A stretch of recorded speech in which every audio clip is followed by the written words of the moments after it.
Hi there, this is Ranjit, and in this video we'll be having a look at this iQOO Neo 10 smartphone.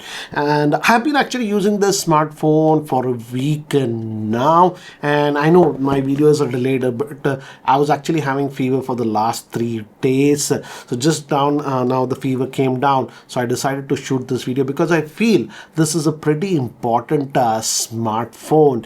And I have to say, not only for gamers, yes, I know that iQOO is for gamers and stuff, but I feel if you're not even a gamer, if you want a very fast phone and a very heavy user, then also this is a great smartphone. Again, the highlight for this smartphone is that this is the first smartphone in India that is coming with the new Snapdragon 8s Gen 4. Yes, 8s Gen 4, and in fact it's actually very fast.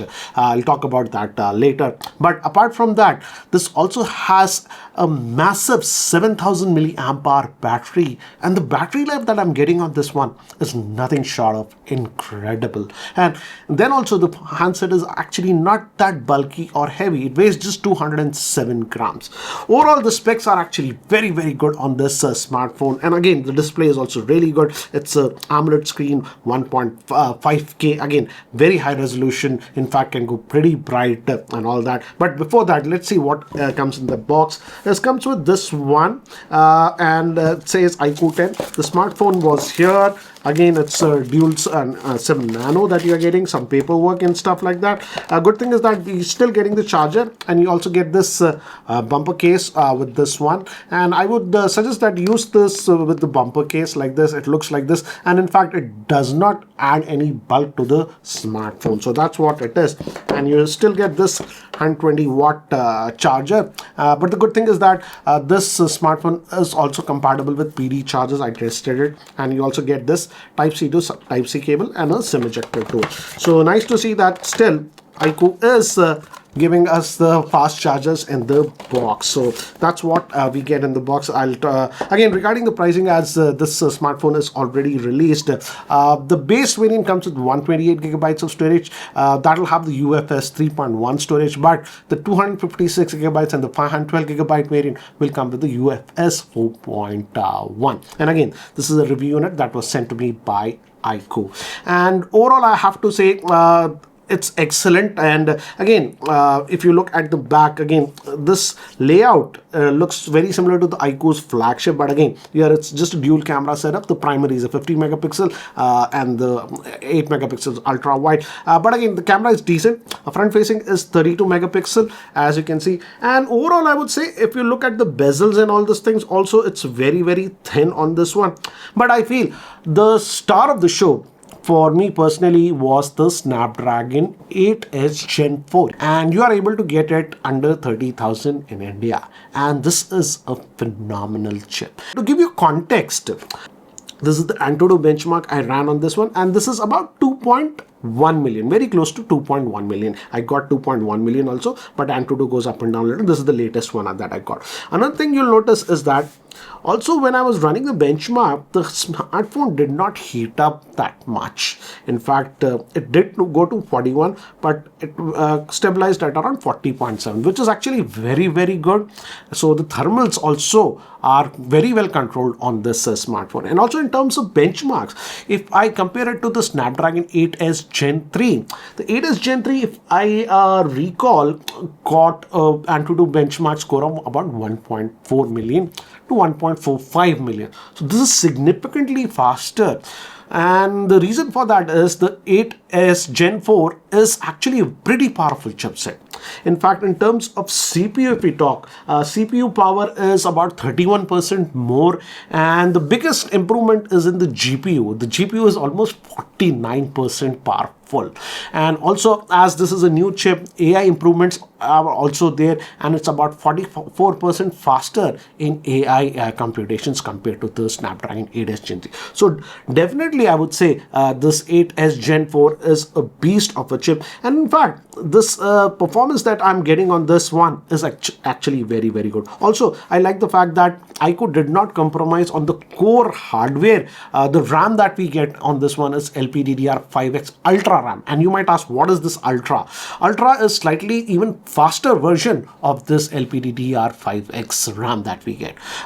So again, everything loads very, very fast on this smartphone. So they didn't do any shortcuts or anything. Again, UFS, I've told you, 128 gigabytes will come with 3.1, but the 256 and the 512 gigabyte variant will come with the UFS 4.1. So in terms of the hardware that we are getting, it's very, very good. And what I liked about this smartphone is that not only the Snapdragon 8S Gen 4 performs brilliantly on this smartphone, but the heating was also very, very less. The only time I noticed heating was that when I was primarily setting up the smartphone for the first time, it heats up. That's the case with almost any smartphone. And only when I was running the benchmarks, it got a little bit warm. And as you can see, during the benchmarks also, it did not get extremely hot. So that way, I would say in thermals also, they have actually done a very good job. In fact, I have to say, that they did a very good job in thermals, because the battery life that I'm getting on this smartphone is nothing short of incredible. In fact, this has a 7000 milliamp hour battery, and they call it the silicon blue volt battery or something like that.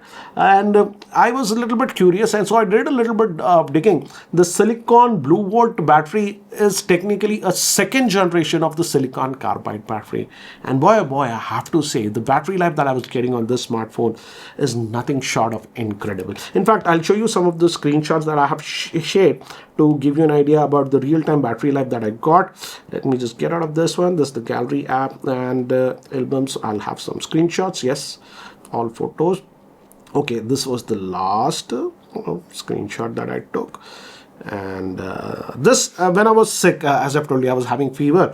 So this is basically, I was having fever, so I did not go out of the house. And on the full charge, and it was at 4% left when I took the screenshot. We got 2 days and 23 hours. That's almost full 3 days of usage. And in terms of screen on time, 9 hours 51 minutes. So you might say, yes, of course, as I was in my house, this was completely on Wi-Fi. And of course, I completely forgot, the Wi-Fi reception on this one is also very good. It technically supports Wi-Fi 7 also, but I did test it with a Wi-Fi 6 router that I got. And the Wi-Fi range across the house, even in corners where the Wi-Fi is a little bit patchy, the Wi-Fi reception was very good on this device. Also, coming to the call clarity, the call clarity was also very good on this one. In fact, I have taken calls over 30 minutes using the earpiece, and I did not have any problem. So that way, in terms of networking that we call, they have done a good job. I'll show you one more screenshot. Where did I save it? Yeah, this is one more screenshot, and this is actually 2 days again, and it was at 5% battery left, and I got a screen on time of over 10 hours 16 minutes with this one. And the first day I was completely out. I was just traveling, etc. So it was completely on 4G and 5G data. And the next day, mixed conditions. Half a day I was out and half a day I was in the house. So you could say this is the mixed conditions. And then also I got 2 days of usage and 10 hours of battery life. Actual SOT values. So in terms of battery life, I have to say I have actually used phones with 6500 milliamp hour battery, and even some older phones with 7000 milliamp hour battery. But in real day-to-day usage, I never got this sort of battery life. So for me, this is an actual battery champ, and it justifies that 7000 milliamp hour battery that you get. And I like the fact that even though it's having that 7000 milliamp hour battery, the phone does not feel heavy or bulky. Yes, the back is actually polycarbonate. This is not metal or glass, and I think so they did it intentionally to reduce the weight. I would have loved to have a glass back, but that would have increased the weight a little bit. But in terms of battery life, I would say if you are even a very heavy user, it will easily last you for after 24 hours also. If you forget charging that day, it will have enough juice for the next half a day or so. And for most users, I would say regular users, if you're not a hardcore user, it will easily last you for over 2 days. So that's the battery life on this one. And overall, because of the Snapdragon 8S Gen 4, the performance of the smartphone was also very, very good. Again, this is the what do you say, iQOO's own FunTouch UI, that is FunTouch OS 15. And left, if you go, you get the what do you say, this Google tray, and this is very similar. And yes, it has some preloaded apps. For example, the browser, iQOO store, themes, and vApp Store. These are iQOO built-in apps. And but apart from that, these were the extra apps that were installed. So not shady bloatware or anything. I feel most of these apps are sort of useful. So that way, I would say, in terms of the preloaded software, also iQOO has cleaned up quite a bit. There was no hot apps or hot games or something like that, like we used to see on earlier iQOO phone.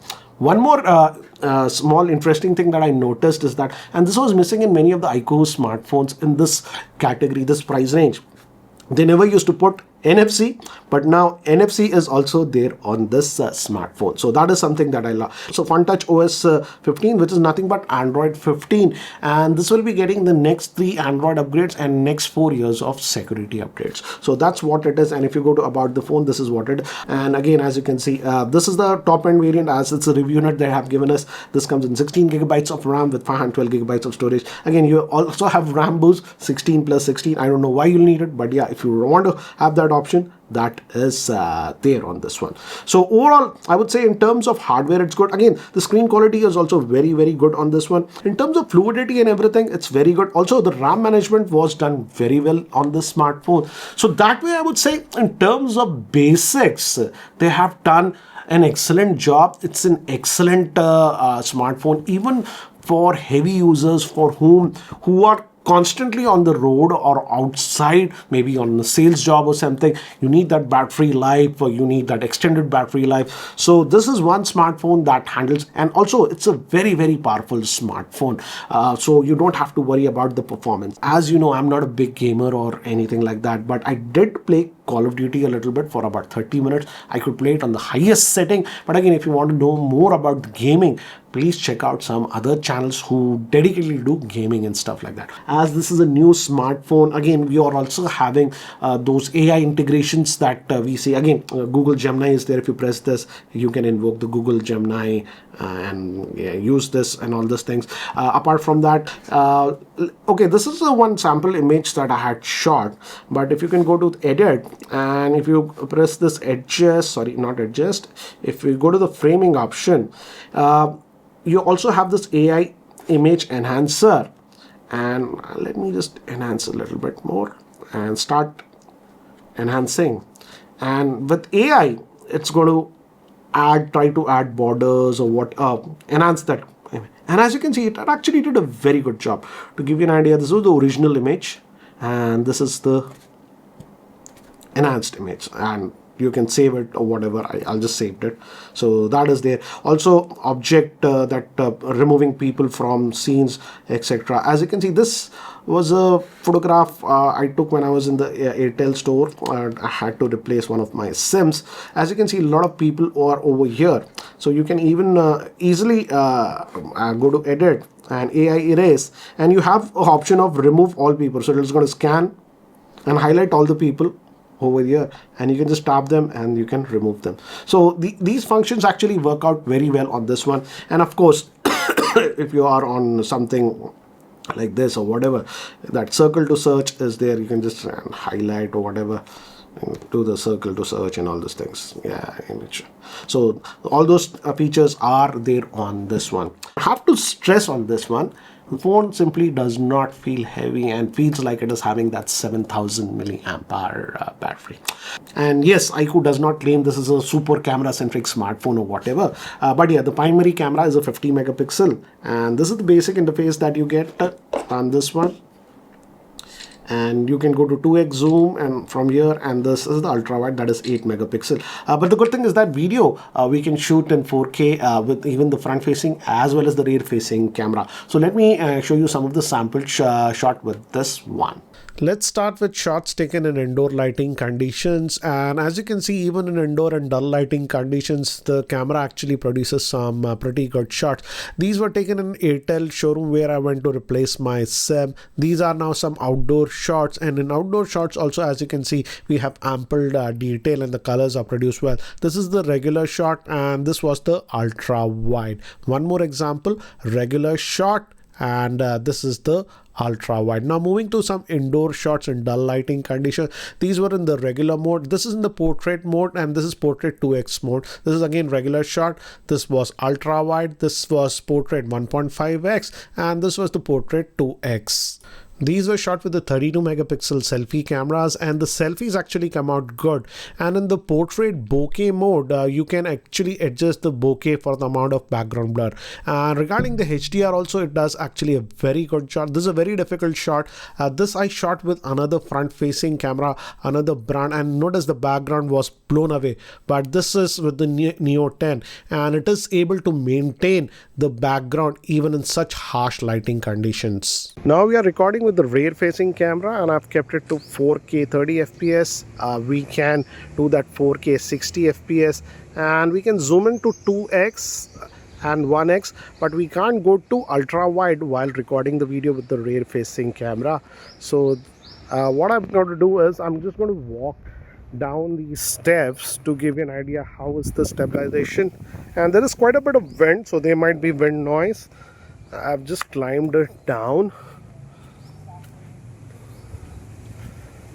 So this should give you an idea about the video recording with the rear facing camera. Let's see how it does the focusing over here, and I'm just quickly going to move out here, and let's just point it to the sky where it's just very bright. So exposure handling, I feel it's able to do it very fast without any issues. But what do you feel about the video recording with the rear facing camera?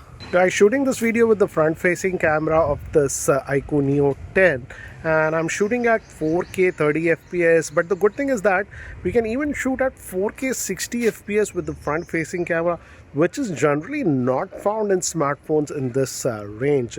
And again, as you can see, I'm just walking around, and again it's pretty bright at the back. So, and I'm just climbing the stairs to give you an idea how it does. And the audio is also being recorded via its internal microphone. So this is how you can expect the video recording. Now I'm not against the sun, this is like that perfect lighting conditions, but you guys let me know what do you feel about the video recording with the front facing camera. So guys, this is the iQOO Neo 10 smartphone. What do you guys feel about this one? I personally feel this is a very powerful smartphone under 30,000. And in fact, I have to say, as of now in India, this has to be the most powerful Android smartphone under 30,000. That Snapdragon 8s Gen 4 performance is outstanding. And with that combination of that 7,000 milliamp hour battery, they have done an excellent job. Not only for gamers, it's actually very good. It's a gaming centric smartphone with a lot of gaming tools, but even for people who are looking for a fast phone but want incredible battery life and don't want that battery life anxiety, you can certainly have a look at this iQOO Neo 10. Again guys, this is I think so sold in India via Amazon, so I leave the links in the description. Anyways guys, what do you feel about this iQOO Neo 10 smartphone? Do let me know in the comment section below. Thanks for watching. This is Ranjit, and I hope to see you in my next video. Take care guys.